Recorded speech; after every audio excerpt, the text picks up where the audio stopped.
buenas tardes.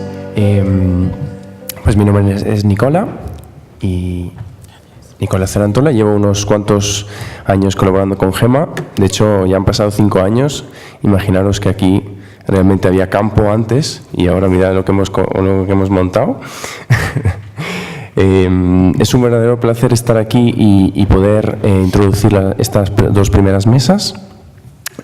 Además, porque tocan un poco temas sobre los cuales yo también estoy trabajando, que es el tema de cómo combinamos ciertos valores y ciertos principios con la capacidad de generar valor y economía, ¿vale? Entonces, para mí es un placer presentar a Pilar.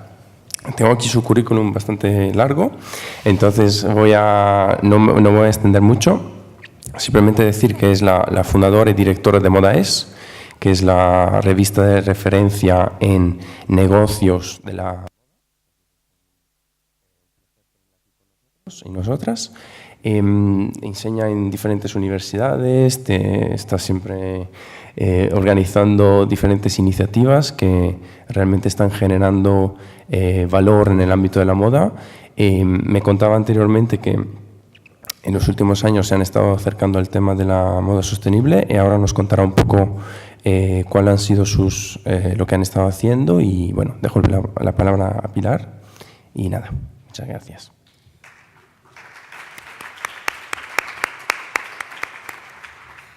Pues muchísimas gracias, Nicola, por la presentación. Si no os importa, me voy a poner de pie. Vale, perfecto. Que además ya me han puesto el micro y si no, con lo que ha costado ponerlo.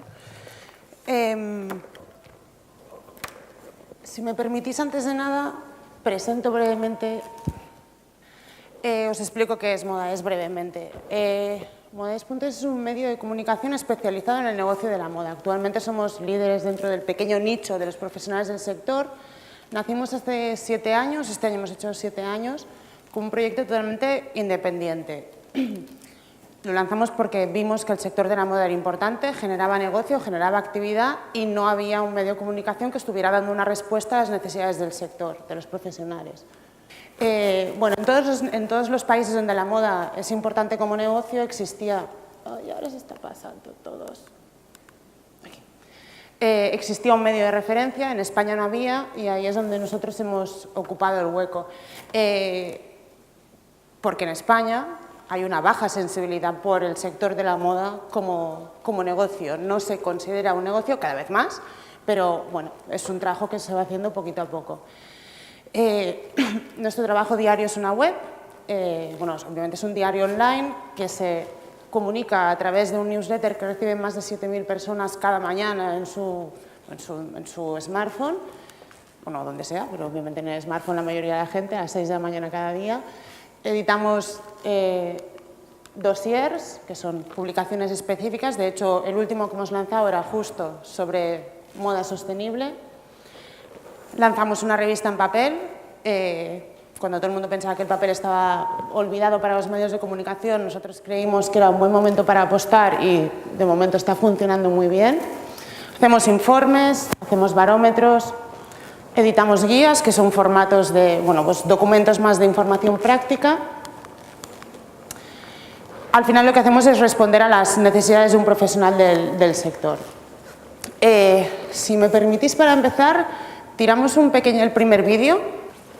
Brown shoes after 6. Wear a hat indoors. Wear a short skirt after 40. Wear a short skirt if you're a man. Try too hard. Don't try at all. Dress like a girl. Dress like a man. Dress like a teen. Stand out. Blend in.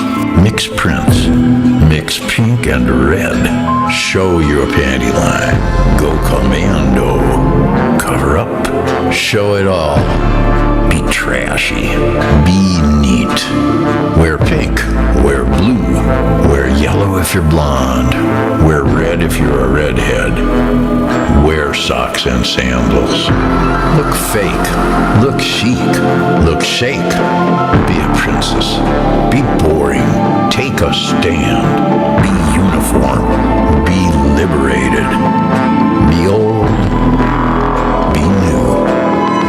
There are no rules in fashion but one. Recycle your clothes.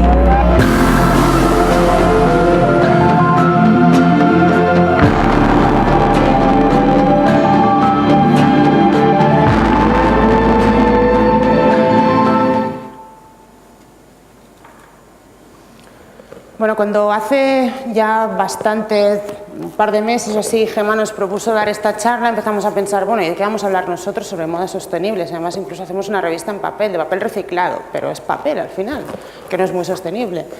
Bueno, al final lo que nos dimos cuenta es que durante los 2 últimos años hemos escrito un montón de moda sostenible, cada vez más. Y al final la conclusión a la que llegamos es que el slow fashion, la moda sostenible, le podemos llamar le podemos poner muchas maneras de llamarlo, se ha colado en la agenda del fast fashion y es algo que está pasando ya. Al principio solamente escribíamos sobre datos de algodón orgánico, luego empezamos a hablar de empresas y ahora estamos hablando incluso de polos de aprovisionamiento ya sostenibles. Hoy, sin embargo, no os voy a hablar de estas empresas, que son, y miradme los dedos sobre todo, son vuestros amigos. No voy a hablar ni de Coalf, no vamos a hablar ni de Scankpunk, ni de Dun, o ni siquiera de Patagonia. Voy a hablar de las empresas que podrían considerarse vuestros enemigos, o de elementos que pueden llegar a ser enemigos de todo eso. Vamos a hablar de la prensa económica, de Financial Times, o de la perspectiva que pueden llegar a tener. Vamos a hablar del dinero, y no el dinero que tenemos en el bolsillo, el gran dinero, del punto de vista, pues, por ejemplo, de Christine Lagarde, la directora general del FMI, o de la bolsa y de los mercados, ¿no? De esa palabra que en los últimos 7 años hemos todos aprendido a decir, que es mercados, que antes nunca se decía. De Montoro, incluso, del BCE, que estaba aquí, o incluso de Modaes, porque al final nosotros somos un medio económico y nuestro medio natural en el que nos sentimos cómodos es en el de empresas y personas, por supuesto, que quieren ganar dinero y cada vez más dinero. Esa es la realidad en la que nos movemos nosotros. Y ahora sí vamos a hablar de sostenibilidad. Esta sería la manera en que habitualmente, o cómo podríamos dibujar a un empresario, ¿no? Ahora le podríamos añadir incluso aquí el puro y ya tendríamos todo el cliché perfecto. Y así es como los empresarios han visto durante muchos años a la moda sostenible, pues hippies, corbatas de hojas o zapatos.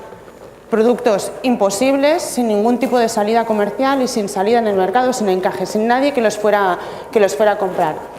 Pero es que es imprescindible romper con todos estos estereotipos, por un lado y por el otro, pero es que esto tiene que empezar a cambiar y tiene que cambiar. De hecho, cuando veníamos con el taxi hacia aquí recordábamos que hace 7 años, cuando fundamos Modaes, hicimos un decálogo, nuestros 10 principios, era muy naif, pero uno de ellos era que la moda tiene que ser sostenible y respetuosa con las personas, con los animales y con el medio ambiente, hace 7 años, no hace 2, hace 7. Y también, yo recuerdo hace 2 años, un alto directivo de una gran empresa de moda española, que está en la sala y que luego si quiere que levante la mano, me llamó y me habló de sostenibilidad. Obviamente yo había oído hablar de la sostenibilidad, pero lo que me llamó la atención es que fuera un ejecutivo de una gran empresa del sector, muy grande empresa del sector, me llamara para eso. Y me llamaba para reñirme porque no escribíamos sobre ello, porque no estábamos haciendo artículos hablando de cómo las empresas estaban empezando a cambiar y me exigía que organizáramos foros, y como este, que ya lo hacéis vosotros súper bien, y que montáramos cosas para hablar de este hecho que está sucediendo. Hace 2 años de esto y la realidad es que 2 años después estamos viendo que incluso pues, estas grandes campañas de publicidad pues, que hacen empresas como H&M, y no penséis solo, cuando veáis un anuncio así, no penséis solo en la parte del marketing, que obviamente es marketing, pero pensad también en la gran inversión publicitaria que están destinando a esto. Un minuto en televisión vale mucho dinero y si se lo gastan es que realmente apuestan por ello o están empezando a apostar por ello. Y es que en realidad algo ha cambiado. Vamos a hacer un poco de historia para ver qué es lo que ha pasado en los últimos años para que la palabra sostenibilidad relacionada con la moda y en general con la economía se haya colado en nuestro vocabulario. ¿Por qué? ¿No? ¿Por qué está pasando todo esto y precisamente por qué ahora? Buscando datos es difícil encontrar datos sobre la moda sostenible o el negocio de la sostenibilidad, pero empiezan a haber algunos informes y justo de consultoras, de aquellas grandes de todo el mundo, ¿no? De las grandes consultoras de negocio. De hecho, esto es un informe de Pricewaterhouse, como sabéis es una de las Big Four de la consultoría internacional, y en este caso ellos preguntan a los ejecutivos el por qué invertir en sostenibilidad, y obviamente uno de los elementos, de los drivers para invertir en este asunto es los riesgos reputacionales, otro es los valores corporativos de la propia empresa, otros son los inversores, porque al final son un público muy importante de todas las empresas, y otro tipo de stakeholders, ¿no? De la opinión que puedan generar. En este caso, son datos de McKinsey y ellos lo que hacen es hablar con empresas y les preguntan dónde está el valor que puede generar la inversión o que genera actualmente la sostenibilidad. Pues si os fijáis, hacen este círculo y hablan de crecimiento, de riesgos de la gestión y de retorno de la inversión. En el caso del crecimiento, pues, por ejemplo, que viene crecimiento de la innovación y de la entrada en nuevos segmentos o del lanzamiento de nuevos productos, de alcanzar nuevos clientes. Y si miramos en concreto el caso del retail, y aquí es donde podríamos incluir a la moda, los mayores impactos, los mayores ejecutivos del sector consideran que viene precisamente de la cadena de valor, ¿no? De desarrollar cadenas de valor sostenibles y operaciones sostenibles, que ahí es donde pueden encontrar un impacto, un retorno directo de estas inversiones o de convertirse en empresas sostenibles. Podríamos hablar de una primera razón, ¿no? Y nosotros hemos seleccionado 7 razones de por qué está pasando esto. La primera es una razón de, vamos a llamarle conciencia, o le podemos llamar compromiso, o le podemos llamar responsabilidad. Al final, bueno, supongo que todo el mundo sabe quién es, Amancio Ortega, presidente de Inditex, fundador de Inditex y el hombre más rico de España y uno de los más ricos del mundo. Al final, los empresarios, no todos, pero muchos sí, quieren devolver a la sociedad parte de lo que han ganado con ella y, por tanto, esta inversión en sostenibilidad viene en parte por esa responsabilidad que tienen con el mundo. Algunos, no todos, eso se vaya por delante. Segunda razón, es un nuevo nicho de mercado. Al final hay que buscar razones económicas y razones de negocio a todo esto. Es un nuevo nicho. Si nos fiamos de lo que empiezan a decir las encuestas, para mí estos datos son muy grandes, no creo que sean tan grandes, pero al final son las encuestas lo que dicen. Pues GfK hizo un informe donde preguntaba qué número de consumidores compraba según sus valores, ¿no? Llegaba a la conclusión de que en España un 48% de la gente compra según sus valores. O si miramos, pues, por ejemplo, en el caso, este es un informe de ADECO, pues que cómo castigan los consumidores a las marcas que no son responsables, pues en este caso decía que un 50% de la gente lo que hace es dejar de consumir. Dejar de consumir esa marca. Hay más datos, Por ejemplo, un informe de Nielsen que entrevistaba a más de 30.000 personas decía que el 55% de los consumidores de 60 países pagaría más por productos que fueran sostenibles y responsables y que 2/3 partes de las personas que compran productos socialmente responsables lo hacen por su propia ética, por convencimiento. Y muy importante, de estas 2/3 partes, la mitad ya son millennials. Millennials son esta nueva generación que es el comprador del futuro y que es al que todo el mundo, toda la industria, no solo de la moda, sino de muchos sectores, está mirando para responder a sus necesidades. Una tercera razón, marketing. Porque al final no hay duda que poner una etiqueta vende. O por ejemplo, yo ayer fui a H&M y he ido por todo Madrid paseándome con esta bolsa. Esto es marketing puro, obviamente. Una cuarta razón, pues gestión de riesgos. ¿Qué pasaría si todas estas trabajadoras se levantaran de sus sillas y dijeran, no quiero coser más, no voy a trabajar más? Al final, estas empresas estarían poniendo en riesgo o tienen un riesgo ahí en su cadena de valor y estarían comprometiendo su suministro. Y una quinta razón, pues la comunicación interna. No olvidemos que uno de los principales stakeholders de las empresas son sus trabajadores. Pero no solo los trabajadores actuales, los trabajadores futuros, todos aquellos que pueden llegar a fichar. Y a ninguno de nosotros, nos gusta trabajar para el diablo, ni nos gusta trabajar para empresas que no estén de acuerdo con nuestros valores o que no compartamos los suyos. Pero al final todas estas razones son de presente, son cosas que están pasando ahora. Y un buen gestor, y actualmente no podemos ignorar que la moda sostenible es una gota en el océano, a nivel de presencia, a nivel de negocio, todavía es poco relevante, es pequeña dentro del universo en general.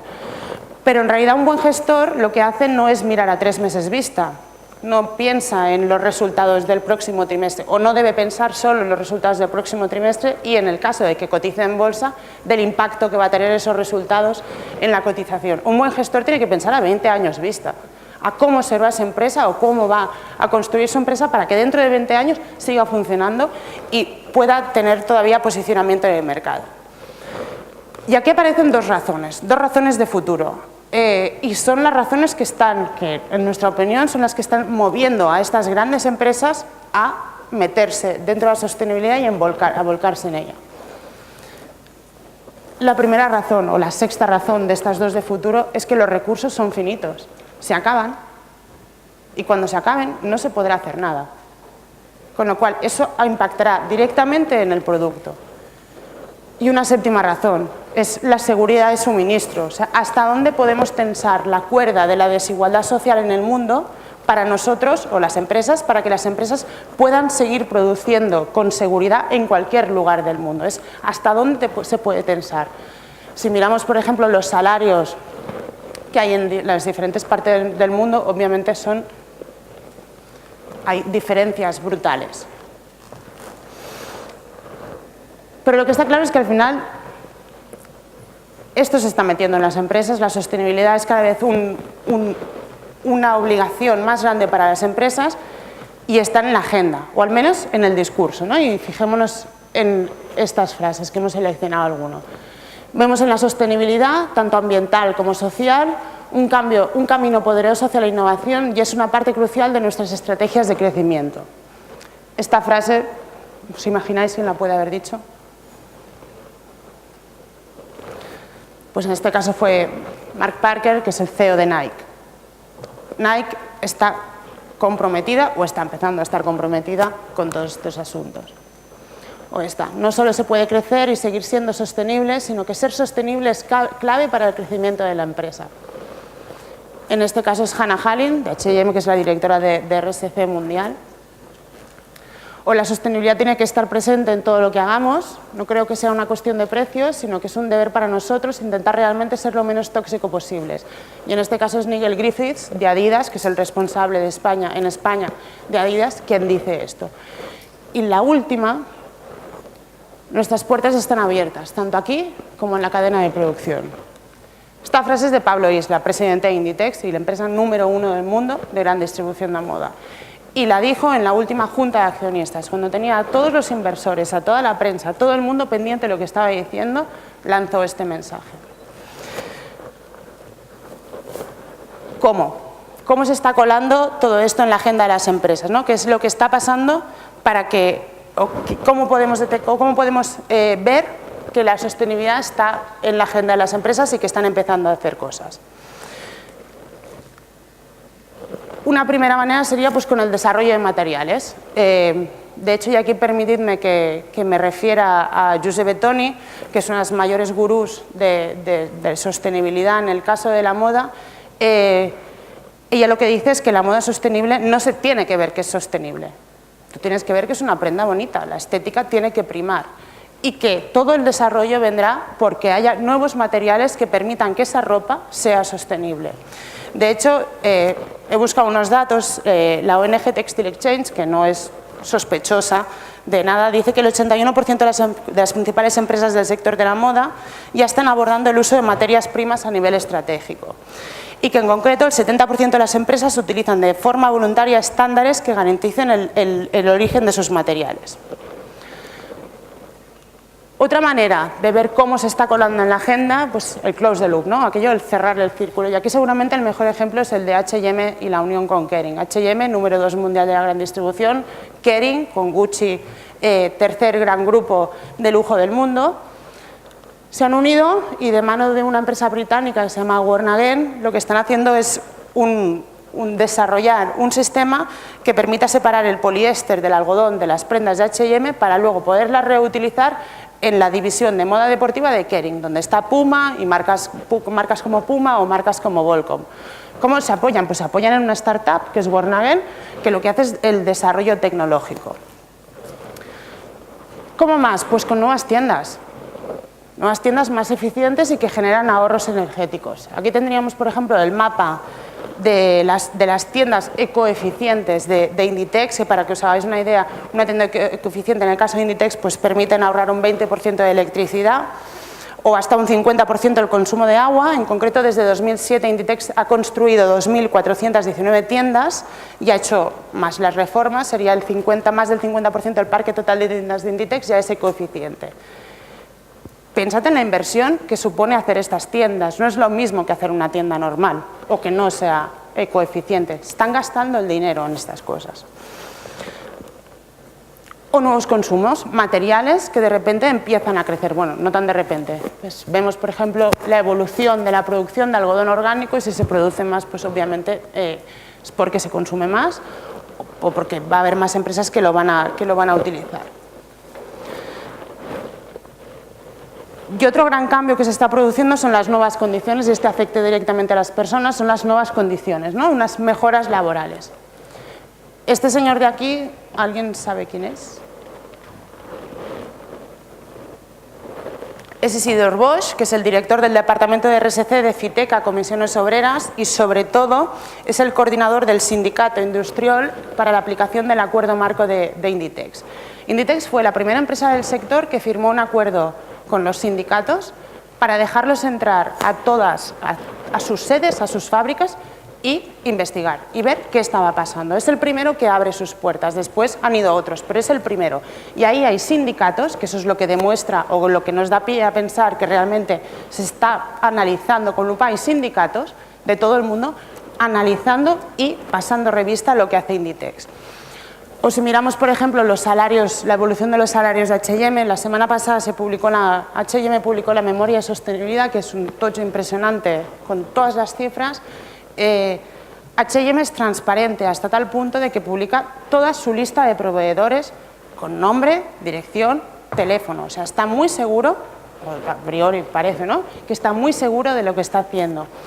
H&M en 2014 subió los salarios un 14% a sus proveedores. Este año 2015 el aumento ha sido un poco menos, ha sido el 9,3%. Y entre los países que destacan donde más ha subido los salarios, pues está China con más de un 16%, Vietnam un 5%, Camboya un 11%, India un 8,4% y Bangladesh un 7,6%. Otra manera de ver que esto está cambiando, pues nuevos inversores, ¿no? El capital riesgo por primera vez empieza a apostar por este sector. Capital riesgo, empresas que básicamente invierten en una empresa, crean valor o fuerzan a que crezca, vamos a llamarle así, y al cabo de unos años buscan un comprador para esa empresa y obviamente como ha ganado valor, ganan. O sea, su objetivo es ganar dinero, obviamente, no tiene más. Pues en este caso vemos el ejemplo de un fondo que se llama Mustard Seed, que es británico y acaba de invertir 500.000 libras en esta empresa británica también que se llama Beula. En este caso esta empresa es sostenible porque lo que hace es ayudar a mujeres que han sido víctimas de la trata. Ya me están sacando el cartel de que me quedan 5 minutillos. Todo esto al final son cosas que han hecho las empresas, pero es que estamos olvidando del elemento más importante de todos, y es el consumidor, que al final es el que hoy en día marca las normas y el que está en el centro de la moda. Esta semana se cumplen 3 años del Rana Plaza. Sabéis todos, un superedificio lleno de fábricas textiles que se derrumba en el medio de Dhaka y se convierte en la segunda mayor catástrofe industrial de la historia, por detrás de Bhopal, que fue una fábrica de pesticidas, o sea, nada que ver, una industria a priori mucho más peligrosa, y fue en el 84. Las imágenes dieron la vuelta al mundo y durante un mes, más o menos yo diría, esto fue portada de periódicos y todo el mundo hablaba de ello, pero fue un mes. Como siempre pasa en estos casos, se buscan responsables y nos salían responsables, culpables, y salían tres culpables básicos. Primero, gobiernos, una parte de la responsabilidad era el gobierno. otra parte eran las propias empresas y el tercer gran responsable o culpable era el propio consumidor. En aquel momento se llamó, de forma activa, se llamó a la acción al consumidor y se le pidió que dejara de comprar en gran distribución. Y sin embargo luego te encuentras cosas pues como esta. En mi país hay muchas chicas de vuestra edad y chicos que, bueno, no tienen muchas dificultades para comprarse un jersey como este. ¿Cómo le explicaríais lo que hay detrás de este jersey? Todo el trabajo que hay y a veces también el sufrimiento que pueda haber detrás de un jersey.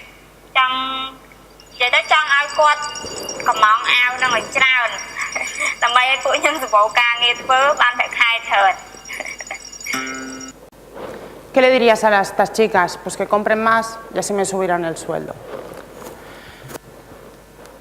¿Cómo es este consumidor, ¿no? Al que hemos pedido al que le hemos llamado a la acción, al que se le ha llamado a la acción? En primer lugar, el consumidor es un tirano. El consumidor manda, está más informado que nunca y tiene toda la información porque la tiene en internet y dice lo que quiere. Es caprichoso, estamos hoy en día en la era del aquí y el ahora y lo quiere todo, y la empresa que no le da la respuesta no está que no le da respuesta a lo que pide cuando lo quiere no está en el mercado. Busca precio. De hecho, aquí estaba buscando datos de Kantar, que por ejemplo hacía entre los consumidores españoles, hacía un panel de consumidores y el 75% de los encuestados decía que me siento orgulloso de comprar ropa a buen precio. El consumidor busca precio, al menos en España, busca precio y compra donde quiere, y por eso Primark es la cadena con un mayor número de compradores en España. Y si miramos el ranking, la primera es Primark, la segunda es Zara, H&M, Stradivarius, C&A, Pool, Bershka, Springfield, Mango y Kiabi. Low cost, algunas, y gran distribución, todas. Aquí es donde compra hoy en día el consumidor español. Y a pesar de ello, ¿me pones el vídeo 3? Y a pesar de que sabemos cómo es el consumidor y de que es tirano, de que lo quiere todo cuando lo quiere, que no se puede fallar a lo que te está pidiendo, le trasladamos la responsabilidad sobre esto a él.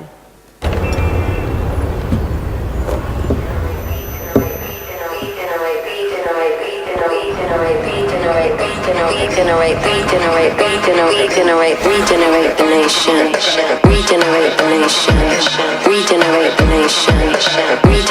nation, regenerate the nation. Is this generation? We rebirth? Is this generation? We rebirth? Is this generation? We rebirth? Is this generation? We rebirth? We rebirth?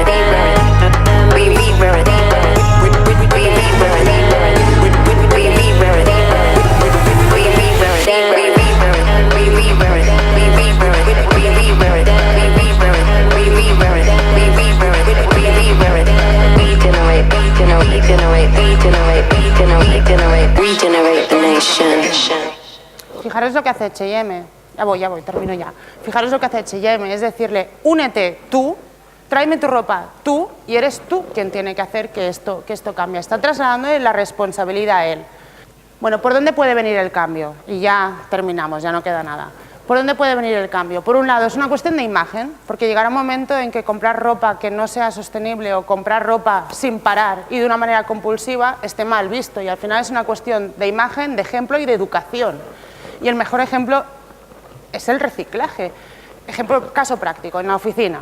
En la oficina nosotros desde el principio reutilizamos y reciclamos papel, pero hay algunos que no, pues porque en su casa no reciclan. ¿Qué ha pasado? Que cuando ha habido una chica que tiene 2 niñas y que en el colegio las niñas les enseñan a reciclar, es ella la que se encarga de decirle al resto, tú no reciclas, tú estás haciendo mal. Y eso hace que todos reciclemos muchísimo más. Es imagen y educación.